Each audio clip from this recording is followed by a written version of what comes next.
Hey, welcome to my YouTube channel. This is David or Dave once again behind the camera, or at least the tripod, which is directly in front of me. So this video will be another channel announcement or message board type of video. And this video I'll be briefly talking about how I make my videos and the rest of the procedure that comes with that, or obligations. So let's start at the very beginning, hardware wise. So what is the equipment that I use to produce my videos? Well, with the exception of the first 4 that I published onto my YouTube channel at the end of April in 2016, up to this day I have been using my smartphone, Samsung Galaxy Note 4. The model would be SM-N910C, but the first 4 videos that were recorded were done using an Olympus digital camera. Can't really recall now what was the model. If I remember, I'll add it into the description part of the video.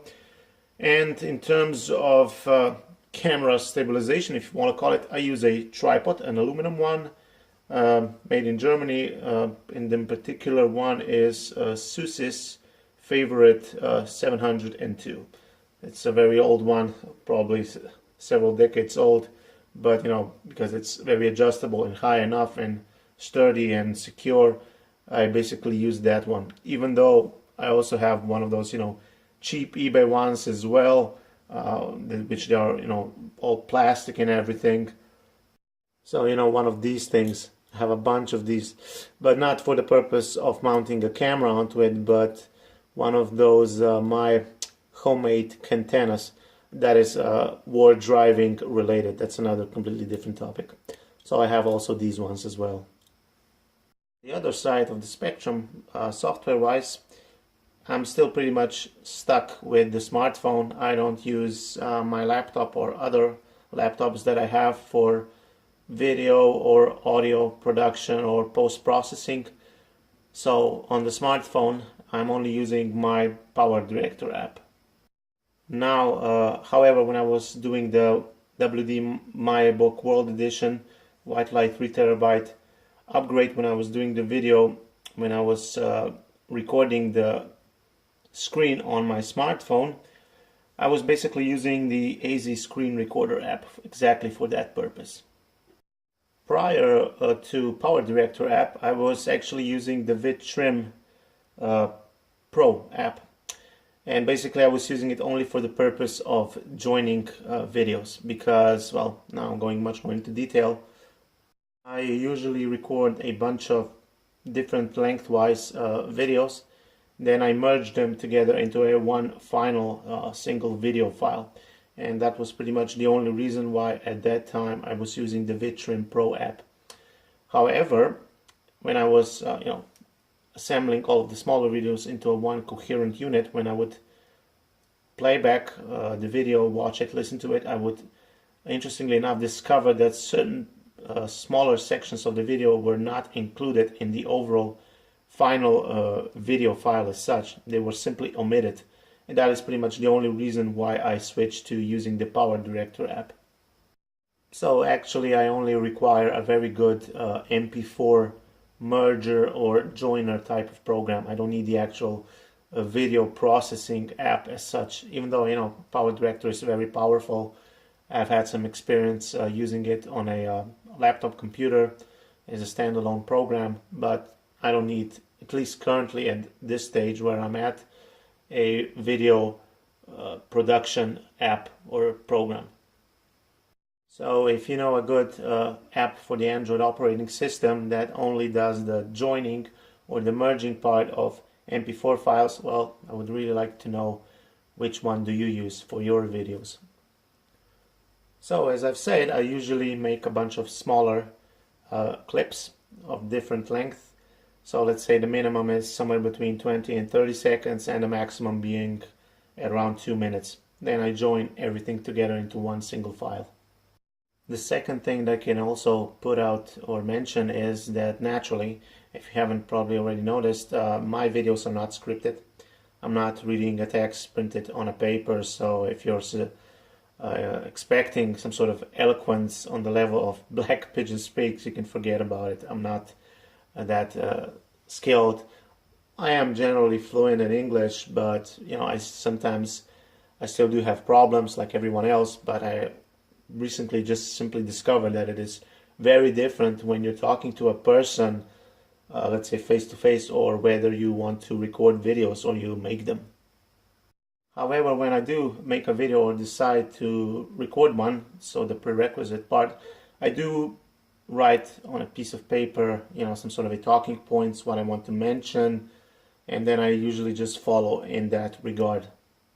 So that's pretty much about it. I don't use Audacity or some other graphic or audio related programs to try to make the audio sound much better or add transitions to my videos, at least not currently.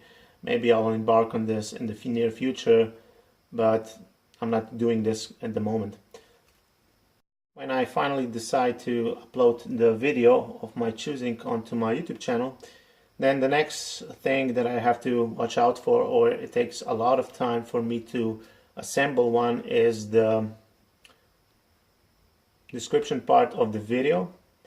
So all the necessary information, usually I just copy it from another closest content-wise video into my new one that I'm uploading.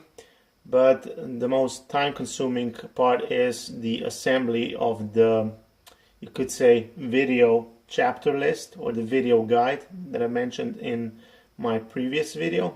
That takes a lot of time to make everything right, to notify my viewers what I'm speaking in each section of the video, because usually I assemble the video chapter list after I have uploaded the video onto my YouTube channel, and then I go through it, I watch it, I listen to it, and then accordingly I add all the necessary video notes, what I'm speaking in each section or segment of the video, and add the necessary text to it so it is as much as possible easily understandable for the average viewer that will be watching my channel or just basically my videos. For example, let's say that I upload a video of 20 minutes in length.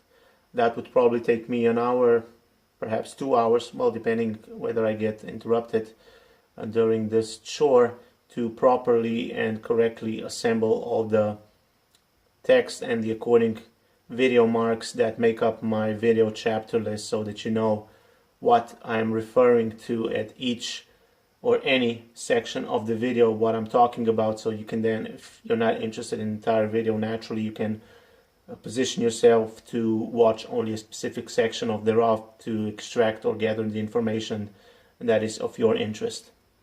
So when you see a new video popping up under my YouTube channel or my username in general, I suggest simply, that you come back one day after or 2 days later to watch it if you want it, because at that time the video chapter list will surely be updated to suit the contents of that video. Now the next thing that is also a bit time consuming, you have to be a little bit original and yet have a very, you could say, dumb mind to get this right or to organize it, is the tags settings. So I always make sure that my videos are well tagged accordingly. So here you have to have a sort of a, you could say, technical approach, yet be very simple-minded, because these are, you could say, the keywords under which your video might pop up in the YouTube search query and similar. Ergo, the tags field for my videos are always filled to the max. They're very plentiful, very well thought out.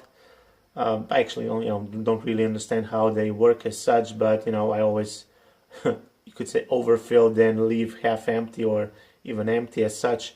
But nevertheless, here I keep a sort of a simple mind approach and also a technical one as well. So for somebody who wants to just see how to take apart a Philips MP3 player, he might use these sort of keywords or key searches, while others who are looking for a specific model, they will use that term as well. So you also need to have or add the appropriate keywords as well. And in this example, there are quite a number of MP3 players that were manufactured in the same manner, so I added the tags or the models for those as well. So if somebody was to be looking for a video disassembly guide on a 1 or 2 gigabyte model, my video would surely pop up in their search queries as well. The final, you could say, part of this video, I have a marketing dilemma eerily staring at me. On one side of the scale, I could have, a bunch of smaller clips or videos neatly organized under their respective playlists, length up to 5 minutes, audience retention guaranteed, likes also present, and views definitely accounted for. While on the other side, I could just keep the state as it is, have longer videos, then dabble in the video chapter list, guide creation, adding all of that in the description part of the video. But then, wording off every visitor of my channel when they would see, oh man, this guy has 20-30 minutes long videos, I'm not watching that. So, but I'm probably going to keep the existing state as such. Even though, of course, I have prepared another playlist where I'll be adding really short tech-based videos without my narration or voice, just the video, and I have decided to make them about maximum of 3 or maybe 5 minutes long. Still, in regards to other videos that I'll be producing, I'll be probably still contributing to my marketing harikiri or suicide, so there probably won't be any change in that matter, but I'm just experimenting to see how far I can go. Therefore, this is the current state of affairs. We'll see how things progress over time, how they change, how well I change, if I'll change my strategy as such. Other than that, the comment section is open, so list your suggestions, ideas in that part of the video. Like, share, subscribe, and this is David. Have a great day. Bye.